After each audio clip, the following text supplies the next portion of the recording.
अस्सलाम वालेकुम जी। ਅਸੀਂ ਅੱਜ ਚੱਲੇ ਆ ਪੀਜ਼ਾ ਖਾਣ ਚਵਿੰਡੇ ਨਵੀਂ ਸ਼ਾਪ ਪਈ ਏ ਪੀਜ਼ੇ ਦੀ ਚਿਲ ਐਂਡ ਥ੍ਰਿਲ। ਇਹ ਭਾਈ ਰਮਜ਼ਾਨ ਹੈ, ਇਹ ਭਾ ਹੈ, ਮੈਂ ਇੱਥੇ ਨਹੀਂ ਆਇਆ, ਮੈਂ ਸਾਡਾ ਭਾ ਸਾਰਿਆਂ ਦੀ ਭਾ ਏ। ਇਹ ਸਾਰਿਆਂ ਨੂੰ ਭਾ ਕਹਿੰਦੇ ਨੇ। ਜਿਹੜਾ 60 ਸਾਲ ਦਾ ਬਾਬਾ ਉਹ ਵੀ ਭਾਈ ਨੂੰ ਕਹਿੰਦਾ, ਅਸੀਂ ਵੀ ਭਾ ਕਹਿੰਦੇ ਆ। ਆਵਾਜ਼ ਨਹੀਂ ਤੇਰੀ ਉਹਦੀ ਵਾਇਸ ਇਹ ਚੱਲੇ ਆ ਜੀ, ਅਸੀਂ ਹਲਣ ਲੰਘਨੇ ਆ ਪਏ। ਭਾ ਨੇ ਮਾਸ਼ਾਅੱਲਾ ਗੱਡੀ ਲਈ ਆ ਆਪਣੀ ਨਵੀਂ। ਮੁਬਾਰਕ ਦੋ ਜੀ ਸਾਰੇ ਨੂੰ। ਮੁਬਾਰਕਾਂ ਭਾਜੀ। ਹਾਂ ਜੀ ਭਾਜੀ ਡਬਲ ਟ੍ਰਿਪਲ ਮੁਬਾਰਕਾਂ। 4 ਗੱਡੀਆਂ ਚੇਂਜ ਹੋ ਗਈਆਂ ਤੇ ਹੁਣ 4 ਹੀ ਹੋਣੀਆਂ ਨਹੀਂ ਯਾਰ। ਚਵਿੰਡਾ ਯਾਰ, ਚਵਿੰਡਾ ਜੀ, ਚਵਿੰਡਾ ਚੀਨਾ। ਚਾਚੂ ਲਕਮਾਨ ਗੱਡੀ ਲਾ ਕਰ ਰਹੇ ਨੇ ਇਸ ਟਾਈਮ।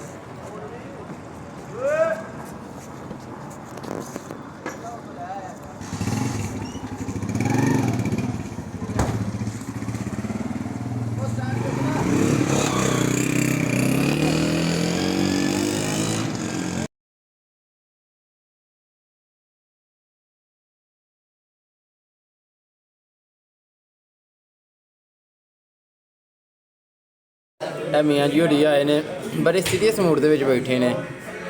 ਅੱਜ ਪੀਜ਼ੇ ਦਾ ਮੂਡ ਬਣਾ ਕੇ ਆਏ। ਹਾਂਜੀ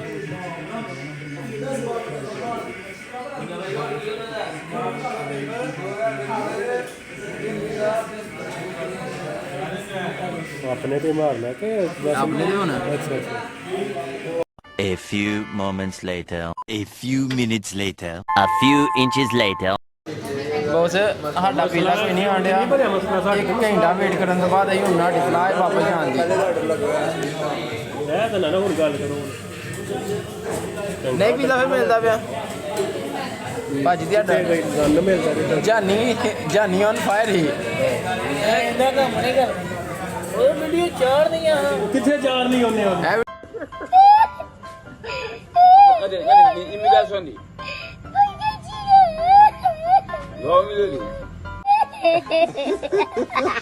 ਭਾਈ ਜਾਨ ਪਤਾ ਨਹੀਂ ਸਾਡੇ ਅੱਗੋਂ ਕਾਲੀ ਬਿੱਲੀ ਨੰਗੀ ਏ ਕਿ ਹਾਂ ਕਾਰ ਹੀ ਹੈ ਸਾਡੇ ਕੋਲ, ਬਿੱਲੀ ਤੇ ਨਹੀਂ ਨੰਗੀ ਸਾਡੇ ਕੋਲ। ਸਾਨੂੰ ਪੀਜ਼ਾ ਸ਼ੀਜ਼ਾ ਕੋਈ ਨਹੀਂ ਮਿਲਿਆ। ਅਸੀਂ ਵਾਪਸ ਹੋਰ ਕਿਸੇ ਜਗ੍ਹਾ ਤੇ ਚੱਲੇ ਹਾਂ ਹੁਣ ਪੀਜ਼ਾ ਖਾਣ।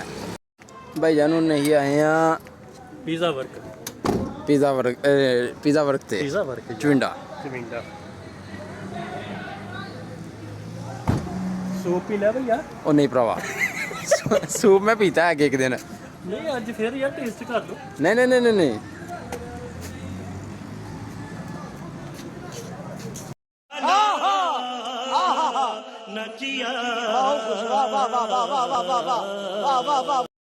ਬਸ 1 ਘੰਟਾ ਵੇਟ ਕਰਨ ਤੇ 2 ਬ੍ਰਾਂਚਾਂ ਤੋਂ ذلیل ਹੋਣ ਤੋਂ ਬਾਅਦ ਅਸੀਂ ਆਏ ਹਾਂ ਇੱਥੇ ਪੀਜ਼ਾ ਵਰਕ ਤੇ ਇੱਥੇ ਸਾਨੂੰ ਮਿਲ ਗਿਆ ਟਾਈਮ ਨਾਲ ਹੀ।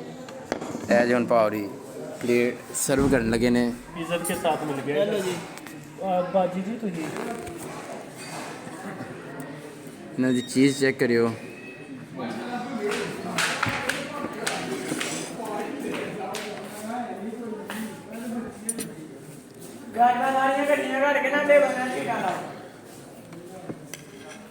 ਹਾਂ ਤੂੰ ਚੱਲਣਾ ਗੱਲ ਤੇ ਚੱਲਣਾ ਸੀ ਉਧਰੋਂ ਇਧਰੋਂ। ਉਹ ਸਾਨੂੰ ਨਹੀਂ ਪਤਾ ਲੱਗਾ ਜਿਹੜੀ ਮੇਨ ਚੀਜ਼। ਮੈਂ ਪੀਸ ਉਹਨੂੰ ਦੇਣਾ ਨਾ ਵੱਡਾ ਸੀ। ਕੋਈ ਗੱਲ ਨਹੀਂ, ਇਹ ਜਨਾਬ ਛੋਟਾ ਹੀ। ਆਏ ਛੋਟੇ ਹੀ ਰਹਿੰਦੇ ਆ। ਇਸ ਤਰ੍ਹਾਂ ਹੀ ਗੱਲ ਹੈ ਨਾ।